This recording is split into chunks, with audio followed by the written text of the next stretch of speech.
Cascade Fire Lookout, Washington State, July 2019. My name is David Chen, and I spent 3 seasons working fire lookout at Tower 47, about 60 miles northeast of Mount Rainier. 3rd season, you think you've seen everything the wilderness can throw at you. You're wrong. It was day 18 of my 28-day rotation. Mid-July heat had turned the Douglas firs into tinder, and I'd been logging smoke reports every few hours. The radio crackled constantly, with weather updates, aircraft positions, ground crew movements, normal stuff, background noise that kept you tethered to the world of living people. Around 2 p.m., I heard boots on the tower stairs. Now, Tower 47 sits on a ridge that's a solid 4-hour hike from the nearest access road. Nobody climbs up here without radioing ahead. It's protocol and common sense. But there were definitely boots on my stairs, heavy and deliberate, taking them 2 at a time. I grabbed my binoculars and stepped onto the catwalk. A man in Forest Service khakis was climbing toward me, maybe 20 steps down. Baseball cap, standard issue radio on his belt, that particular brand of exhausted confidence that comes with 20 years in the field. "Tom Rodriguez," he called up, slightly out of breath. "District Supervisor. Thought I'd check in personally." Made sense. Tom was my supervisor, though I'd only met him twice during orientation. He was supposed to be making rounds to all the towers in our district. Still, protocol existed for a reason. "Didn't hear you on the radio," I said, helping him up the last few steps. "Radio's been acting up all morning. Dead zones, interference, you know how it is out here." He wiped sweat from his forehead, looking every bit the part. Same weathered face I remembered, same slight accent. "Mind if I grab some water? It's brutal down there." Of course I let him in. We spent the afternoon talking shop, fire conditions, equipment maintenance, budget cuts that were affecting everything from helicopter fuel to radio batteries. Tom knew details only a district supervisor would know. He asked about my logbook entries, checked my equipment reports, even noticed I'd been conservative in my smoke assessments. "Better safe than sorry," he said, flipping through my handwritten logs. "Though sometimes you miss the real thing because you're too focused on the false alarms." We talked for 3 hours. About the job, about the isolation, about how the wilderness changes you when you spend enough time alone with it. Tom had stories from his early days, back when lookout work was even more primitive than it is now. No GPS, unreliable radios, just you and 60 miles of forest in every direction. The conversation felt natural, easy, like talking to someone who understood exactly what this job does to your head. "You ever see things that aren't there?" Tom asked around 5 p.m. We were sitting on the catwalk, watching shadows stretch across the valley below. "Sometimes, heat mirages mostly." Your brain fills in details when you're staring at the same view for weeks. What about things that are there, but shouldn't be? Strange question, but Tom was looking at me with complete seriousness. No smile, no indication he was making conversation. Like what? Movement in the trees, patterns that don't match wind direction, smoke that behaves wrong. He paused. Things that watch back when you're watching them. I didn't answer immediately. 3 seasons up here, and yeah, there had been moments, brief glimpses of something that didn't belong, always at the edge of vision. The kind of thing you dismiss because acknowledging it means questioning your own sanity. The isolation plays tricks, I finally said. Does it? Tom stood up, walking to the tower's edge. He gripped the railing, knuckles white. Or does the isolation just strip away the distractions, make you see what was always there?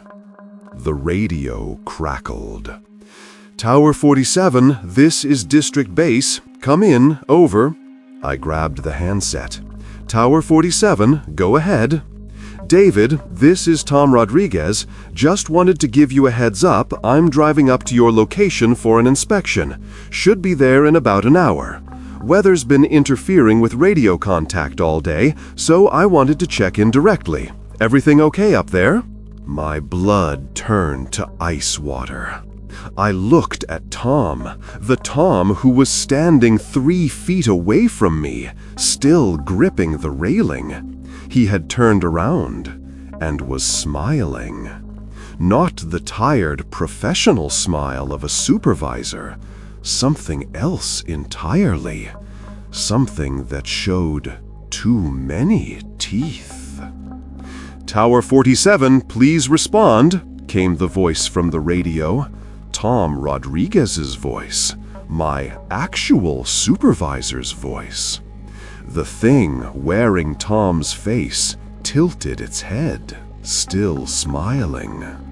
You should answer him, it said, in Tom's voice. Tell him everything's fine. I squeezed the radio so hard my knuckles cracked. Tom, there's someone here claiming to be you. Static. Then, what? David, I don't understand. I'm still 40 minutes out. Are you saying someone else is at your location? The fake Tom laughed, a sound like wind through dead branches. 40 minutes, it repeated. Just enough time for us to finish our conversation. David, if someone unauthorized is at your location, lock yourself in the tower and wait for my arrival. Do not engage. Repeat, do not engage. But there was nowhere to lock myself. The fake Tom was already inside my 10 by 10 cabin, moving with a fluidity that didn't match the exhausted supervisor who'd climbed my stairs hours earlier. Its movements were too smooth, like something that had studied human motion, but couldn't quite replicate the imperfections that make us real. You wanted to know about things that watch back, it said. We've been watching you, David, all of you, in your towers, thinking you're observing the forest. But you're specimens, test subjects. We're learning. What are you? Does it matter? Names are human constructs. We're what the forest becomes when it's tired of being passive. When it decides to understand the creatures that think they're separate from it. The radio crackled again. David, I'm stepping on the gas. 25 minutes out. Just hold tight. The thing stopped circling.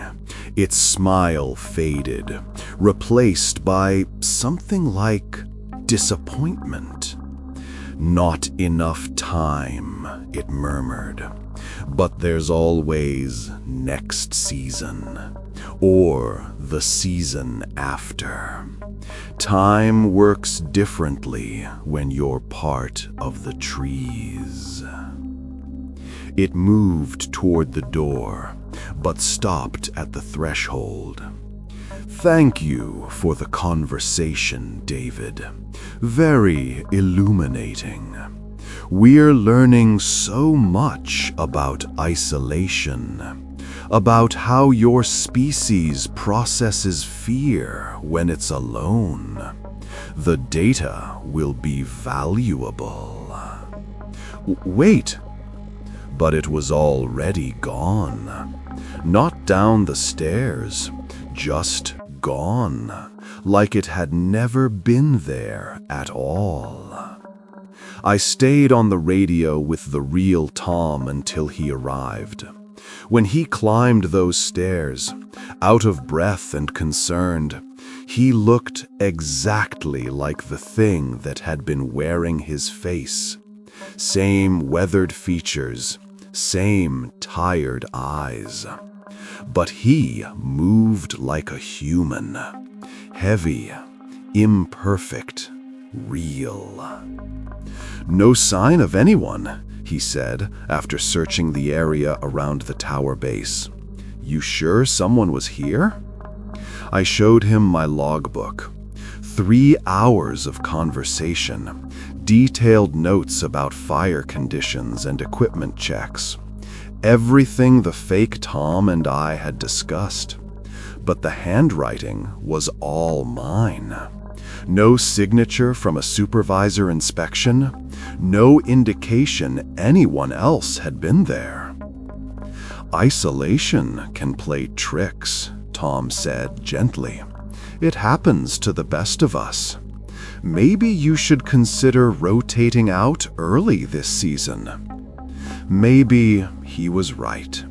Maybe 3 seasons was enough. But 2 weeks later, I got a call from Jake Williams, who worked Tower 23 about 30 miles south. He'd had a visit from a district supervisor who'd known things only a supervisor would know. They'd talked for hours about the job, about isolation, about things that watch back. Jake's supervisor had been on vacation in Arizona that entire week. The Forest Service transferred me to a desk job in Portland. They said it was a promotion. Better pay, regular hours, no more isolation. They were probably right. But sometimes, walking through Powell Butte Nature Park on weekends, I catch glimpses of movement that doesn't match wind patterns. Things that watch back when you're watching them. And I wonder if the fake Tom was right. If isolation doesn't play tricks on you, but just strips away the distractions that keep you from seeing what's always been there. The wilderness isn't empty. It's patient, and it's learning.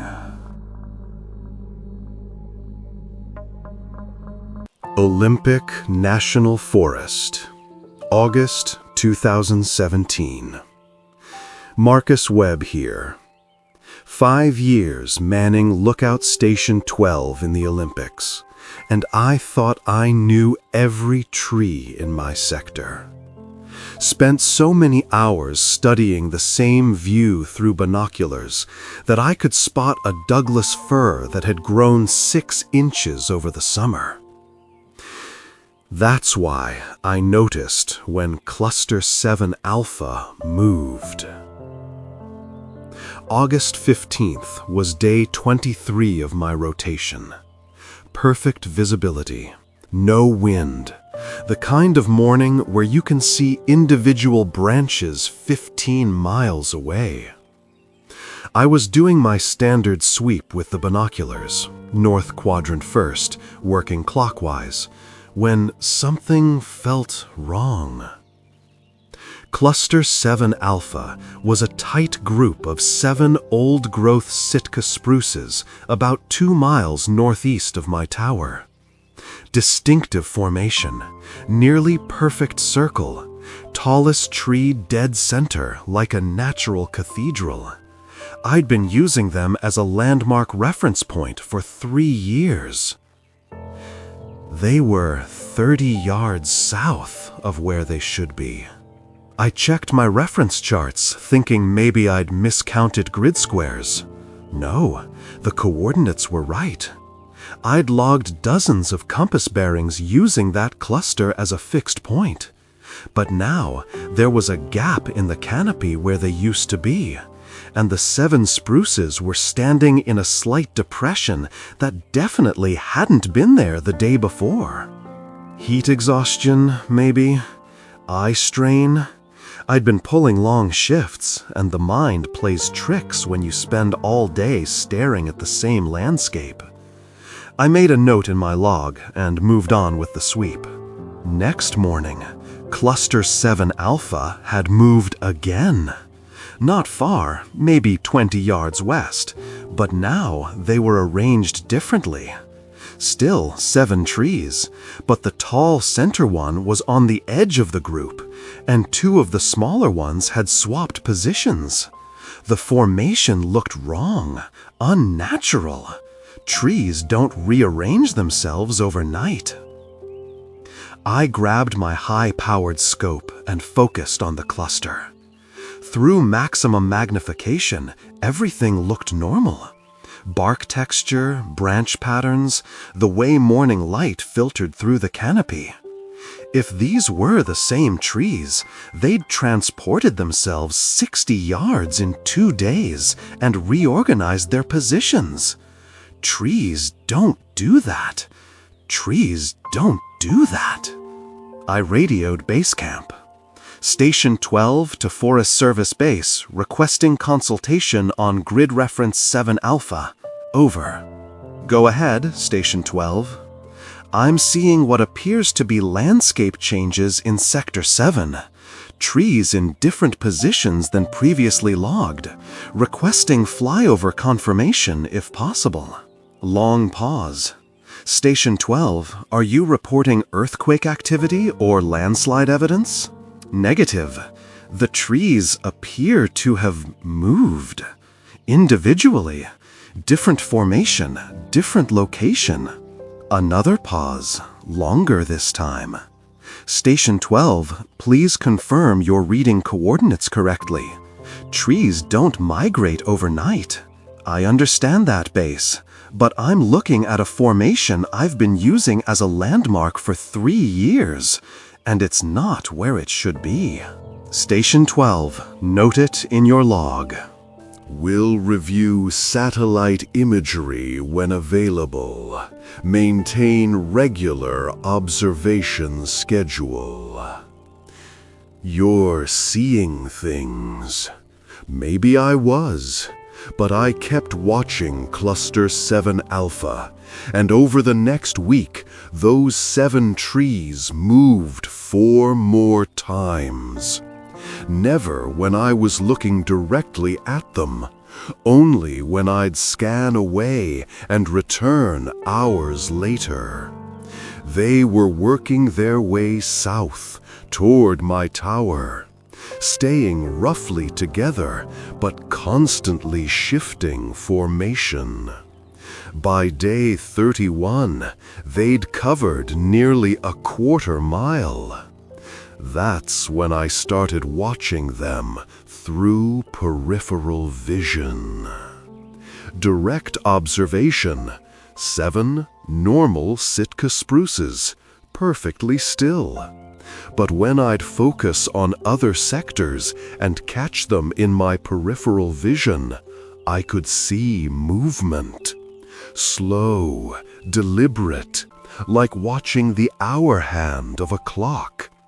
Individual trees lifting what looked like root systems from the soil, taking steps that covered several yards, resettling into new positions.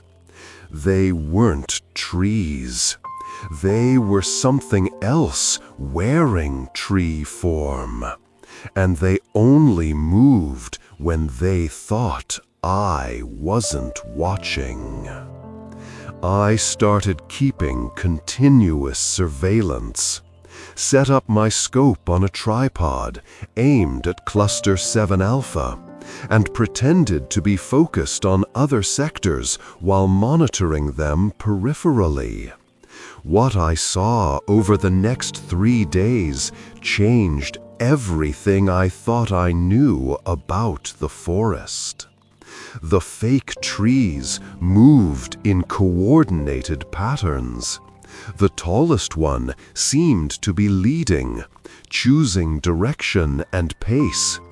The others followed, maintaining specific distances from each other and from the leader. When they stopped, they'd arrange themselves in formations that provided optimal sight lines back toward my tower. They were studying me while I studied them. On September 3rd, I woke before dawn and immediately checked Cluster 7 Alpha's position. They were less than half a mile from my tower base, arranged in a perfect observation formation on a ridge that gave them clear views of all my approaches. I radioed for emergency extraction.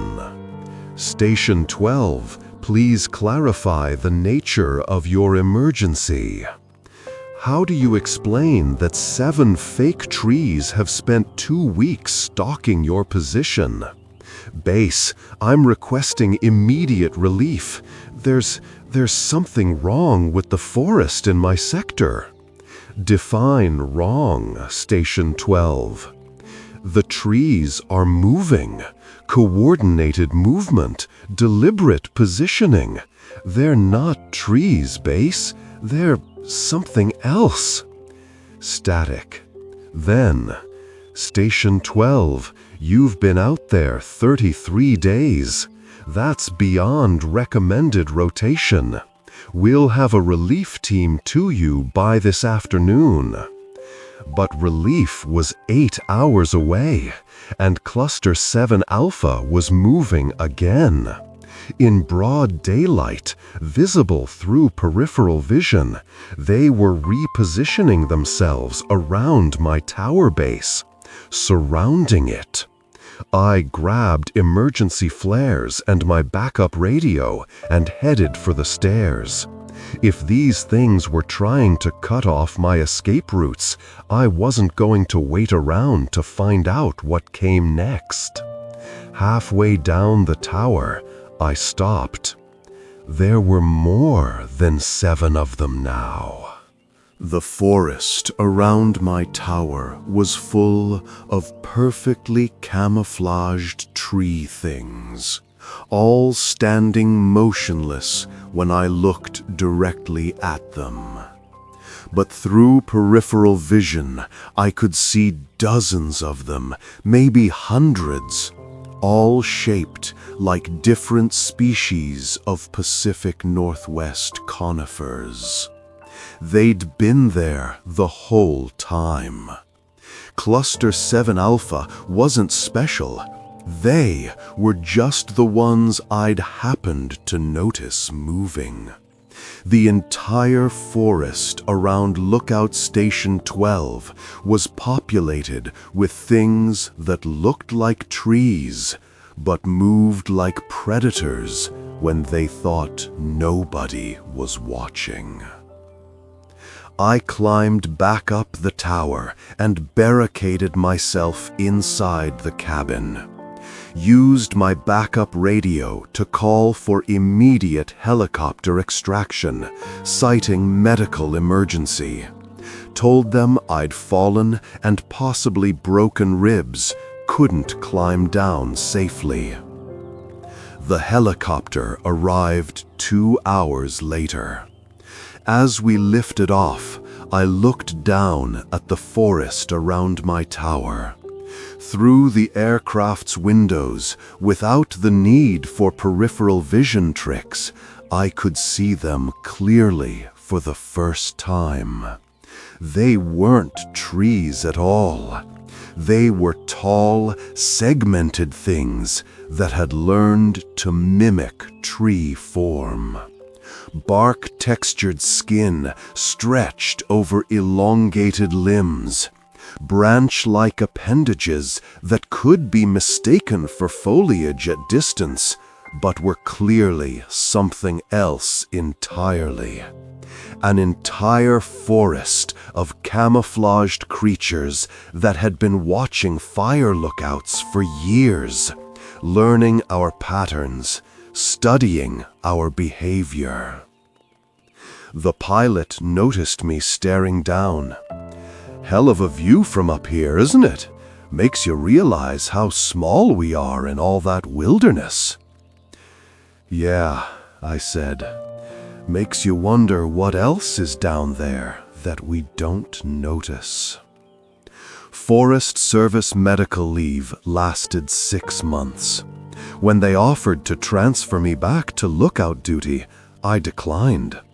Took a job with the National Weather Service instead.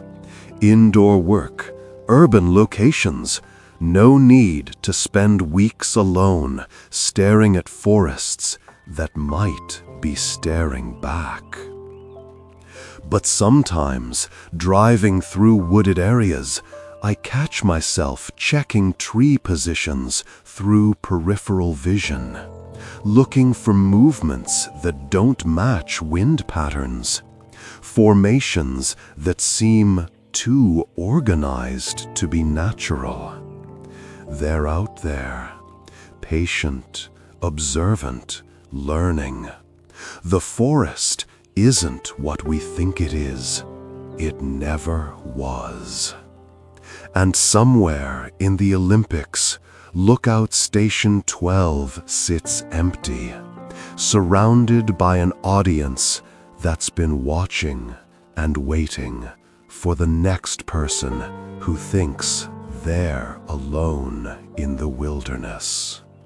They're not alone. They never were. Ryan O'Connor, former fire lookout for Station 19, Mount Baker District. What I'm about to tell you contradicts everything we know about wildfire behavior, forest ecosystems, and probably basic physics. But I logged it all, documented everything, and by the time I figured out what was really happening, it was too late to stop it. September 8th, day 12 of what should have been a routine late-season rotation. The Cascade incident started as a normal lightning strike fire about 6 miles southeast of my position. Single tree ignition, containment zone established, ground crews dispatched for suppression. Standard procedure. Except this fire didn't behave like fire. First anomaly: natural fire breaks. Forest fires spread along fuel lines, dry vegetation, accumulated deadfall, wind-driven ember scatter. They don't avoid rivers, rocky outcrops, or areas of low fuel density. But this fire was creating its own containment lines, burning right up to natural barriers and stopping. I watched through high magnification scopes for 3 hours as the fire front approached Cascade Creek, a 20-foot wide stream that should have been a perfect fire break. The flames reached the creek edge and just stopped. Perfect line, no ember jump, no spot fires on the far side. Like the fire understood what water meant. Second anomaly: controlled burn patterns. Wildfires are chaotic, driven by wind, topography, and fuel availability. This fire was burning in geometric patterns. Perfect circles, straight lines, deliberate gaps that left islands of unburned forest in precise formations. From my tower, it looked like agricultural fields, like something was cultivating the forest. I radioed Ground Crew Commander Jake Martinez. Incident command, this is Lookout 19. Are you seeing the burn patterns down there? Over. Lookout 19, we're seeing contained spot fires in organized formations, assuming multiple lightning strikes in grid pattern. Working suppression on perimeter first. Command, I don't think these are separate fires. I think this is coordinated behavior from a single source. Long pause. Lookout 19, please clarify. Fire doesn't exhibit coordinated behavior. How do you explain that you're watching something that appears to be farming? Command, recommend close observation of fire advancement patterns. This isn't spreading like normal wildfire. Copy, Lookout 19, maintaining suppression efforts. But suppression wasn't working. Every time ground crews contained one section, new fires would ignite in different areas, always maintaining the same geometric patterns. By day 2, the burn zone covered 4 square miles, but instead of the irregular, wind-driven spread you'd expect, it looked like a planned development. Third anomaly. The fire was avoiding water, creating its own fuel breaks, and leaving seed trees. Young growth got consumed completely, but mature specimens were left standing in precise intervals, like someone had marked them for preservation. It was selective harvesting on a massive scale. That's when I started suspecting this wasn't fire at all. Day 3, I got my telescope focused on the fire front during active spread. What I saw through maximum magnification changed everything. The flames weren't flames. They were swarms. Millions of bioluminescent insects moving in coordinated patterns, generating enough light and heat to mimic wildfire from distance. But these weren't ordinary insects. Through the scope, I could see individual specimens the size of hummingbirds, with wing patterns that created orange and red light displays. They moved in formation flights that looked exactly like flame behavior, flickering, dancing, consuming vegetation with the same visual patterns as combustion. They weren't burning the forest, they were harvesting it. I documented everything: sketches, detailed logs, compass bearings, and timestamps. The swarm was working through the forest systematically, consuming older vegetation and leaving optimal spacing for new growth.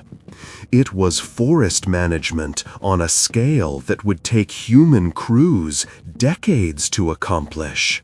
By day 4, the pattern became clear. This wasn't destruction, it was cultivation.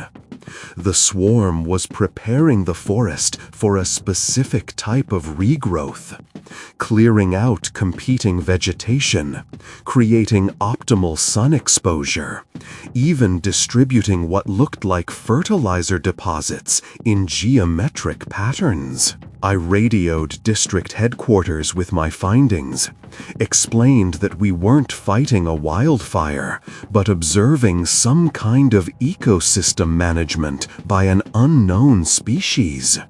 Requested immediate scientific consultation, preferably entomologists and forest ecologists. Lookout 19, your reports are unconventional. Are you requesting medical extraction? Negative base. I'm requesting scientific evaluation. This phenomenon needs to be studied, not suppressed. Lookout 19. Maintain observation and logging. Do not interfere with suppression efforts. But suppression was impossible. Ground crews couldn't fight a swarm with water drops and fire retardant. Every time helicopters dumped suppressants on the fire, the swarm would disperse temporarily, then reconvene in different areas to continue their work. Day 5, I realized the swarm was communicating. Complex light patterns between individual specimens, coordination signals that looked like data transmission.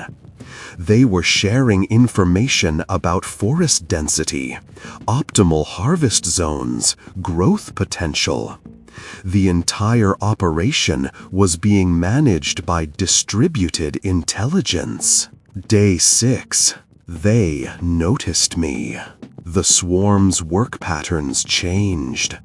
Instead of random geometric cultivation, they started creating patterns visible from my tower. Spirals, perfect circles, even what looked like mathematical sequences burned into the forest canopy. They were sending messages. I documented the patterns, trying to decode meaning. Some formations looked like star charts. Others resembled topographical maps. All of them seemed designed to communicate with an observer positioned at my elevation and coordinates. They knew exactly where I was and were trying to talk. Day 7, they succeeded.